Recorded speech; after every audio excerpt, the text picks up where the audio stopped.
The only people who don't want to disclose the truth are people with something to hide. I was billboarding as emerging as perhaps one of the principal investigators or questioners on the life and times of Barack Obama. Please say good morning and welcome back to 710. I'm a big fan. Linda Jordan. Hi. Linda Jordan. Hey, Linda, good morning. Hi, good morning, Peter. Thank you for calling me up again here. Yeah, I think you're terrific, and I get to ask this of people, especially people like yourself and so many others we've been meeting over the almost a decade. When people say to you, can you tell me the life story of Barack Obama, the true life story? How do you respond to that? I say, no, I can't, because I have no idea what his true life story is, but I can tell people the fabricated one. I love you. I mean, when I meet people that are really good, and we have them on the radio show, and I ask that question, as soon as they say, you know, Peter, I really don't know, I say, ding, ding, ding, ding, ding, home Right. run. You know, you're one of us. Tell me a little bit about your background. We have to be cautious where people live and those kinds of things because there's a lot of idiots out there. And so a little bit about yourself and what was the tipping point, as they say, when you decided, I'm going to start looking at this? Absolutely. Well, Peter, I live in Washington State. I'm a housewife, a mother of raised 3 children. Been married for 35 years. I have done some political activity in the past, but had not done anything for several years until this fellow Barack Obama came onto the scene. I became interested in who he was and what he was about and figured out very quickly that I did not agree with his politics at all. In my mind, he's a Marxist and definitely does not like America, and I don't want people who hate America to be president of our country, and I think he truly does hold our country in disdain. So I started researching him a little bit, and it wasn't until August 2011 that I really was disturbed about his Social Security number because an investigator out of Ohio, Susan Daniels, had discovered that it was not his, that it indeed belonged to someone else and that he had stolen it. And people steal Social Security numbers when they're creating a false identity. And so I knew then that this man had created a false identity, so I did some further research on the Social Security number, decided I was one of his employers, and I ran it through E-Verify, and it came back flagged with a special indicator code for fraud, confirming that it was not his Social Security number. So right there, I just know that this man is a phony. He's an imposter, and he has some very disturbing ties to people like Bill Ayers, the unrepentant weatherground underground terrorist, and he denied his relationship with Bill, even though it is very close and long-standing. And to me, that was another tipping point that came earlier, like in 2008, 2009, that he lied about that relationship. And once someone starts lying, you just can't trust anything they say. I mean, isn't that right in your personal life? Oh, sure. What's it called? Lie on one. Yes.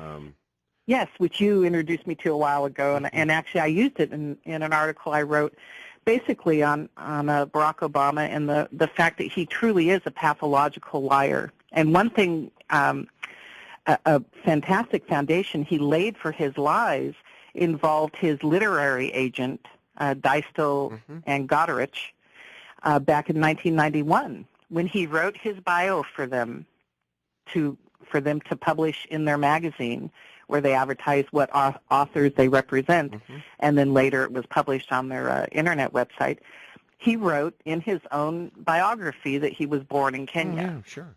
And we've put that up so many times, and that picture of a young Barack Obama, and Yes. and that picture, and there he is, and he has his name on it, and he's written it, and he said about being born in Kenya. Now, let me go over some things with you. Born in Kenya, and again, I don't believe he was born in Kenya, but I think he's adaptive. He's chameleon-esque, as you say, almost sociopathic in how he can change the story. But Right. The Obama bio said born in Kenya for, what, at least 16 years. Is that Yes. fair? All right. Yes, 1991 until April 2007. So now the Obama, I guess, anti-birthers say that that was just an error that was there for 16 years, and in spite, they handed it out to so many people so many different times, including his own publisher, but now it's an error. After 16 years, they scream at me, "You're a racist, that was an error." Right. Actually, it was Miriam Goderich. That's right. She said, she told someone, it was printed at Snopes, that she was responsible for that error Right. in his bio in 1991. She's now, at the time, she was an assistant, and now she's a partner. Now she's a partner in the firm. Yeah, partner in the firm. And she called it a brouhaha. Yeah. She goes, you're undoubtedly aware of the brouhaha stirred up by Breitbart about the erroneous statement in a client list published in 1991. And now she has this caveat, which was for circulation within the publishing industry only. Yeah. Like, because this bio was for other professionals whose primary job is to get things right in writing, that somehow that means that it can be wrong because it was for other professionals. Agreed. She says that he was born in Kenya. That was nothing more than a fact-checking error by me.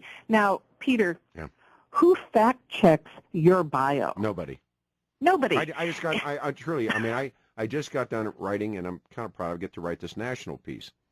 And they, at the end, you know, then when you talk to your editors, they say, give us a 50-word bio. Yes. And I could have said, I'm the man on the moon. I mean, I don't know what I could have said, but I said, you know, I've been doing this job, yada, yada, yada, end of story.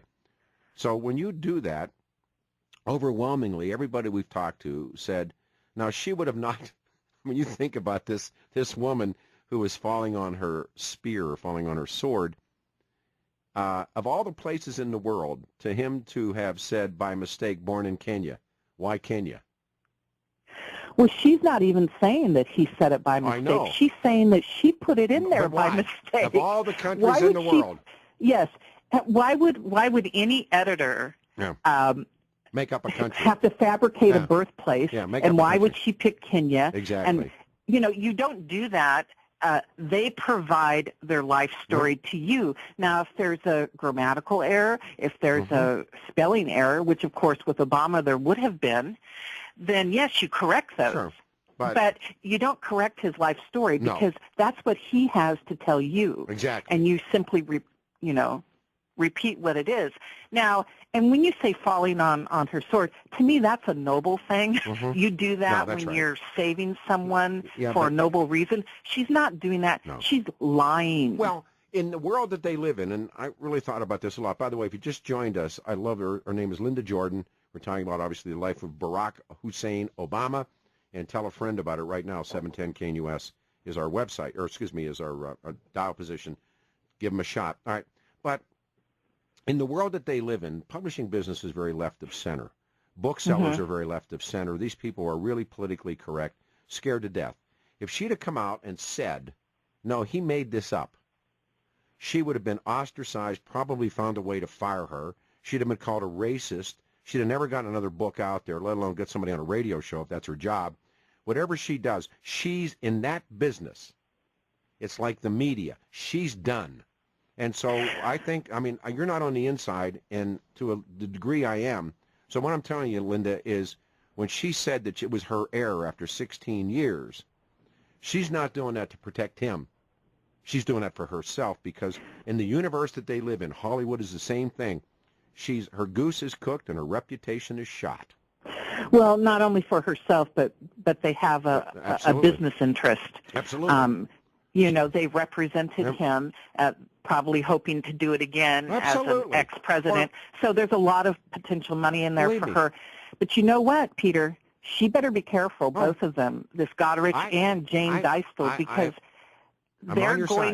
they're going to be questioned. Of course. Obama's not going to get away with this.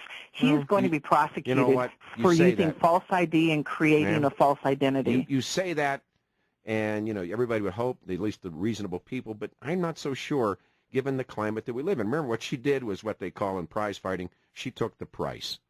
Right. And that's what she did. All right, now, moving along, again, the same thing, when you go back to them, how many times, if you go to, like when you point out, now he's 34 years of age, and he throws Chicago into his bio, correct? Yeah, that was very interesting. In 1991 till 1994, his bio said that he was born in Kenya, raised in Indonesia, and Hawaii. Then in 1994, when he was 34 years old, he threw his hat into the ring to run for Illinois State Senate, a seat. And all of a sudden, his bio changes to say that he was born in Kenya, raised in Indonesia, Hawaii, and Chicago. Okay. Now, at the time he made up this lie, Barack Obama, he was 34 years old. He himself and third-party sources confirm he did not move to Chicago until he was 26 years old. All right, here, I can stop you there. Okay. Of all the places in the world for him to go after law school, why Chicago? He never lived there. He lived in Hawaii, lived in Indonesia, obviously lived in New York, traveled to Pakistan, that we are aware of, maybe back to Indonesia again. But having said that, the only thing I can come up with is, of course, that's the birthplace and the home and the power base of Frank Marshall Davis, who I really truly believe, and I'm using words like believe, not know, I believe that's his biological father. And, the die has been cast. So why go to Chicago? Of all the places in the world, it's like picking Kenya for this woman to say, I made that up and wrote down born in Kenya. Of all, how vast is the world? She uses Kenya. How vast is the United States of America? And he goes to Chicago. Right. And he had that connection with Frank Marshall in Hawaii also. Indeed. So, but come back to, so he claims born so in... yes, who says they were raised in a state that they didn't even move to until they were 26 years old? In my book, that's a full-grown man. You're not being raised anymore. No, of course not. But did he do that because, as you point out, he needed street cred? Sure, of course. This man says anything he wants or needs to say about himself. He's a narcissist. He needs to bolster himself up. He's running for a seat, Illinois State Senate. He has no connection to Chicago or Illinois. So what does he say? I was raised here, man. I was raised here. Come on. All right, so... I'm a homeboy. Yeah, and so he goes, here he has this perfect website, and I think these people, if they don't fess up and tell the truth, Dysel and Goderich, they're going to be, caught up in his web of lies, and they're aiding and abetting his crime at this point, allowing their website to be used for the purpose of creating this false identity. So he goes back to their website and changes it and says, oh, yeah, by the way, I was raised in Chicago. Now, wouldn't that raise a red flag with you as an editor, as an agent? Not, again, I've come to this conclusion, not that it means anything, but understanding political correctness, understanding the fear of being called a racist, and how many years did we sit behind microphones, and I'm talking about myself, and talk about who this guy is, and every time the only thing that could ever be said was racist. Now, there are people that have cartooned in the daily newspapers against this and said all these terrible things in editorials. And I got to tell you something, this is for real, and at any time, and I challenge all of them, and I call them up and say, and I get two answers. One is they don't return phone calls.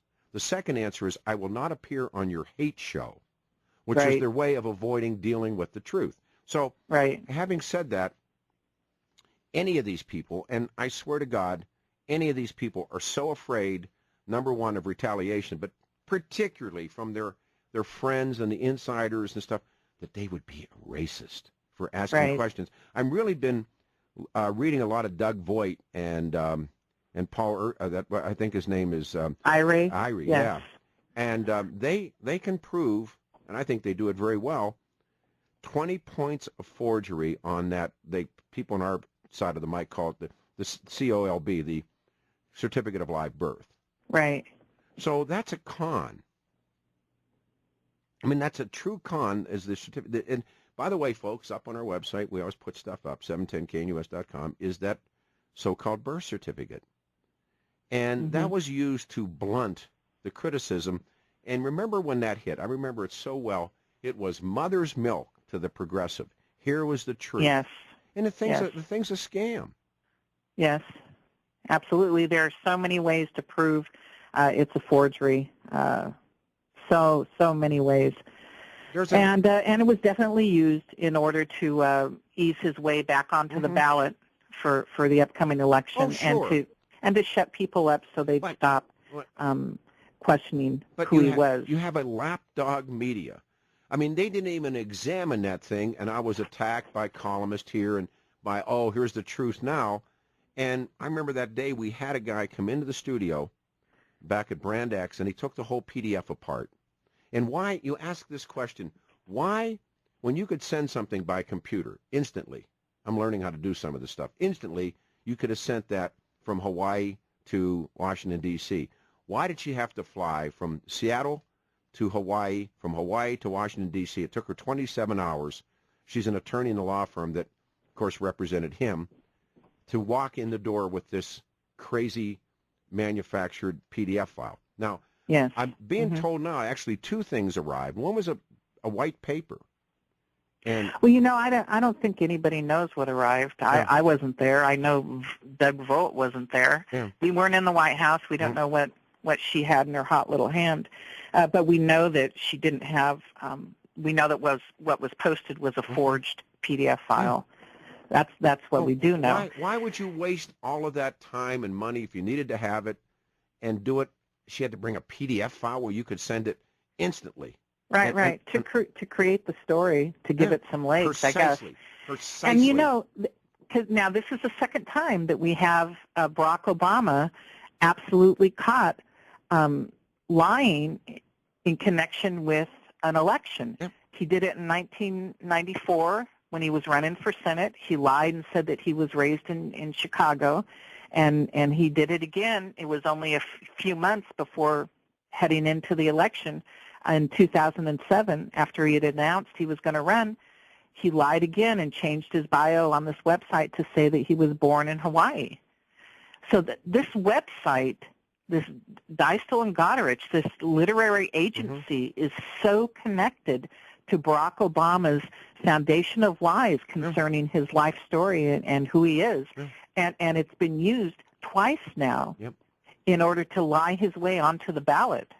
I think they should be very afraid about what's going to happen in the future.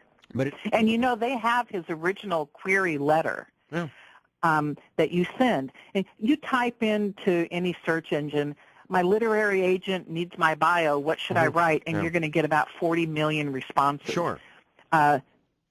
Literary agents do not write the bios of their authors. God, no. It's so preposterous. And I would love to have Miriam Goderich or Jane Dystel come on the radio and say that. They are not going to come. Like I said, there's an old line that says, if I knew where I was going to die, I would never go there. And that's what happens to these critics of the radio show is, they know where they're going to die, and they will never go there. So they have excuses that I'm a racist, fill in the blank, so they won't come on a hate show. The facts they can't defend. All they can do is call you a name. Yes. But, what I'm frustrated at, and I guess because having lived the story now for almost 10 years, that, I don't know, I think systematically, incrementally, particularly when his polling data is dropping like a rock, that I think we've maybe converted more and more people to this mask that's been worn by not only the president, but people around him, and particularly, I mean, damn them, things like the New York Times and Washington Post and NBC, CBS, and locally the same amount of people. But I think systematically, I don't know if you get the sense of this or not, Linda, the things are changing. I do. It's been some rough years here that we've had to go through, but I do think they're changing, and I do think the truth will come out, and I hope we're able to hold the people responsible. It's frustrating. It's maddening to think that it was allowed to go for this long, but I don't want people to let Barack Obama get away with this crime just because of the enormity of it, because they can't get their mind around it. He did it. He's an imposter. He's a grifter. He's a grift. Yeah. And in fact, Dystel and Goderich, they should be humiliated, embarrassed that they were taken in 1991. This guy went to them and pitched a book and pitched who he was, and he was lying through his teeth, and they bought it, hook, line, and sinker. But for 16 years, they bought it. Yeah, but remember, you have to understand their political viewpoint is progressive. It is politically correct. They're not allowed to ask questions. Well, a part black man walking into their office with that story and born in Kenya, I'm sure they loved it. Home run. Yeah. But nevertheless, it was a lie. And when he switched his birthplace from Kenya to Hawaii, I would have loved to have been a fly on the wall in their office. Well, but I still think that what they did wasn't so much for him. They did it for themselves because they're done. In the politically correct universe of publishing, media, the press. Because one of the questions that I've always pushed is, why hasn't this been discussed in the major media? And the answer is, they can't.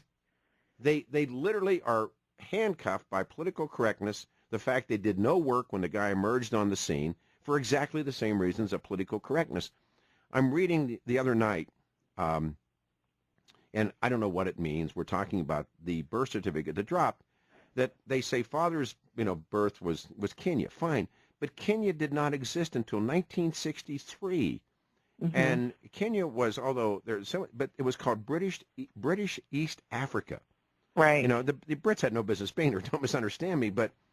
And also his 27 years after his father's birth, well, now they think his father was 25. Right. And not 27. And of course, according to the passport. According to his passport records, his father's not 27.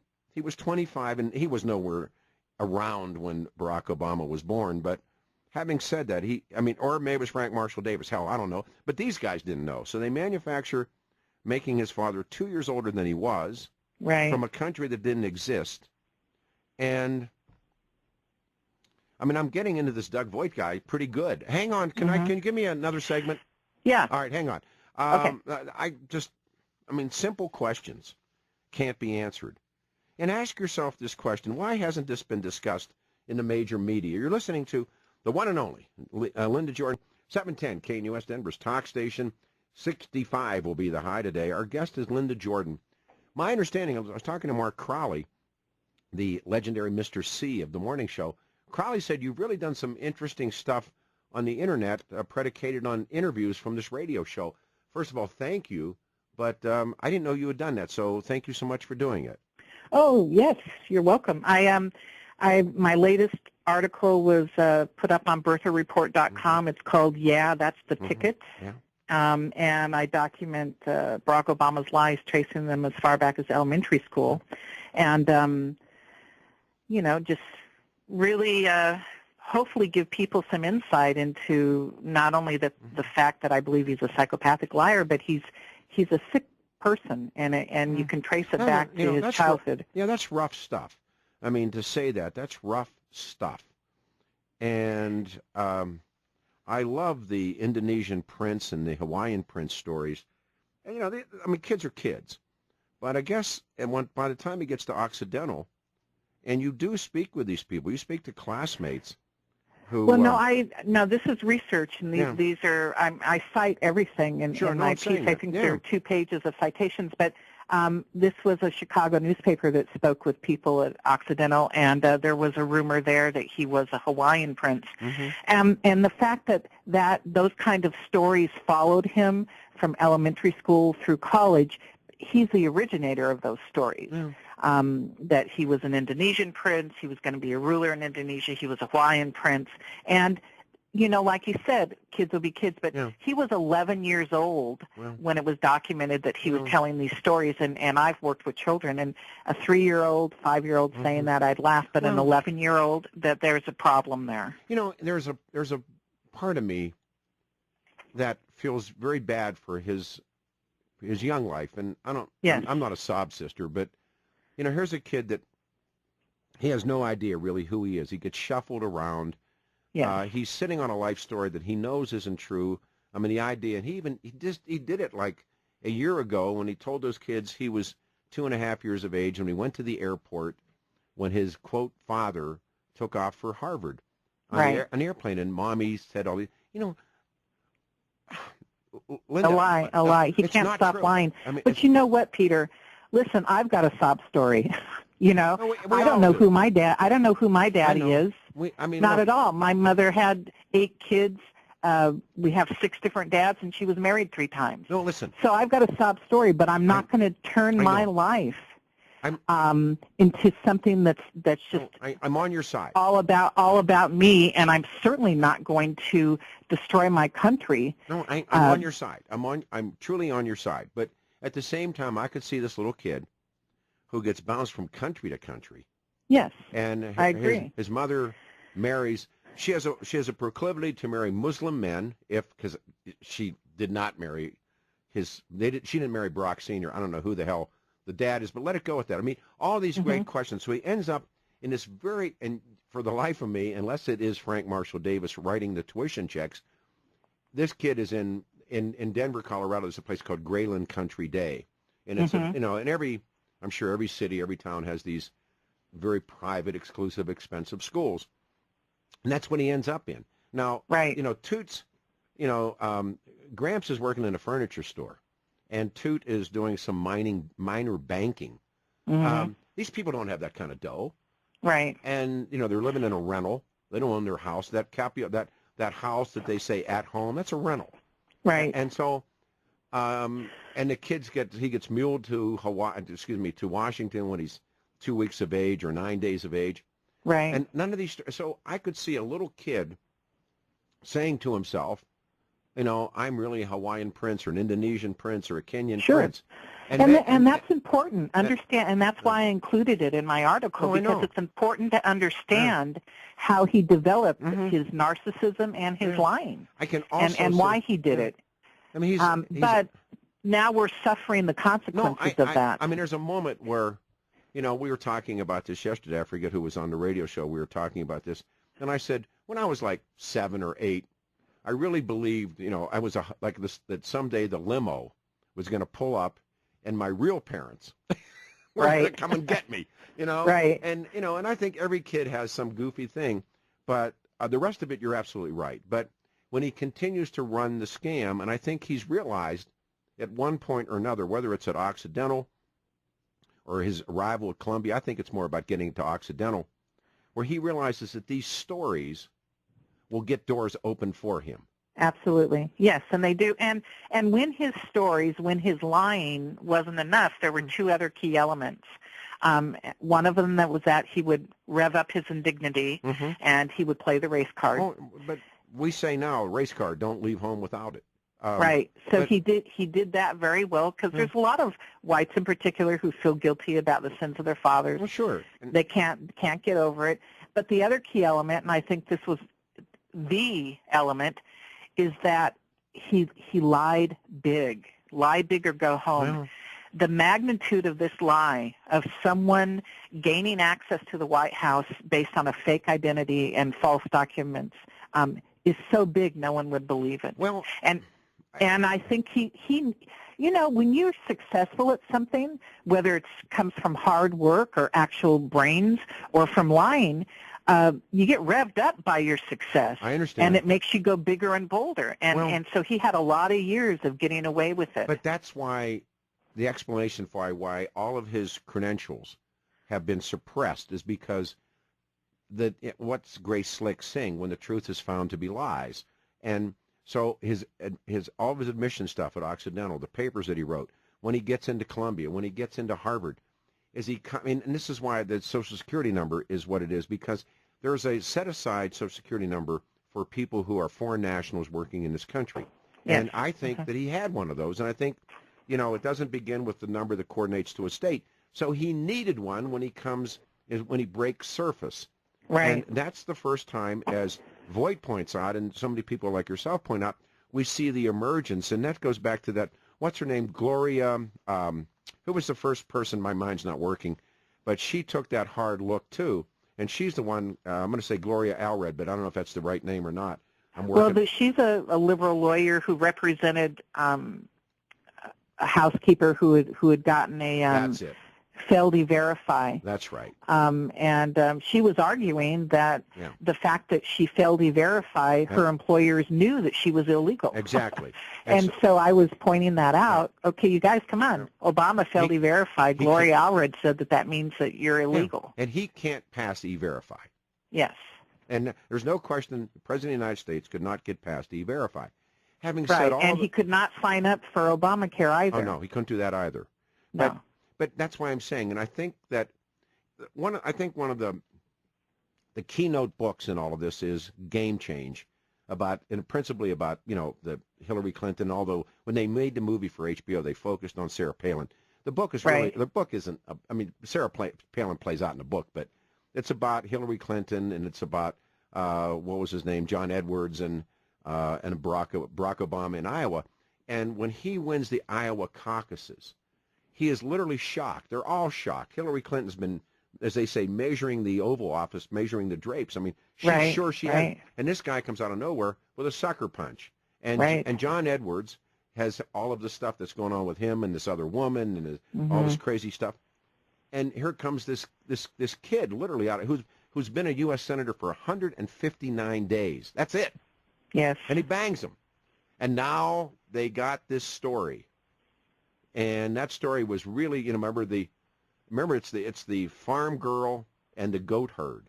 And as a friend of mine who's a Kenyan guy who says, being a goat herd in Kenya is like being a paper boy in Denver, Colorado. Everybody's a goat herd. But well, Peter, that was another change that Obama made to his bio on his literary agent's website. It was when he was in 2008, he was running for president. He must have done some polling and figured out that he needed more small-town votes because he added that his father was a goat herder from a small village, and he added that his mother was from small-town it was a farm girl. Kansas or Kentucky or something. The improbable story as it begins. Yes. It is improbable. He's right. It's improbable. But I think if you tie all of these things together, and I bet there's not a day that goes by that he doesn't hear footsteps, that he's thinking one of these days somebody's going to pull this off.